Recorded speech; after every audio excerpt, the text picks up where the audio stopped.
लक्ष देऊन ऐका। एकदा एका चिमणीने मधमाशीला विचारले की तुम्ही इतक्या मेहनतीने मध गोळा करतात व माणूस येतो आणि तुमचा मध चोरून घेऊन जातो, याचे तुम्हाला वाईट वाटत नाही का?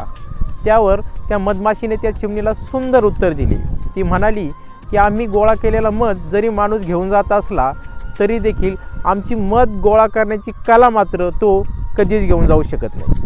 याचे सांगायचे तात्पर्य असे की एखाद्या व्यक्तीच्या अंगामध्ये चांगले गुण असतात, चांगली कला असते, त्या कलेच्या आधारे ती व्यक्ती एखादे महान कार्य करते, पण इतर व्यक्ती त्या कार्याचे श्रेय घेऊन जात असतात। मात्र त्या व्यक्तीच्या अंगामध्ये जे गुण असतात, जी कला असती, ती मात्र कोणीच नेऊ शकत नाही।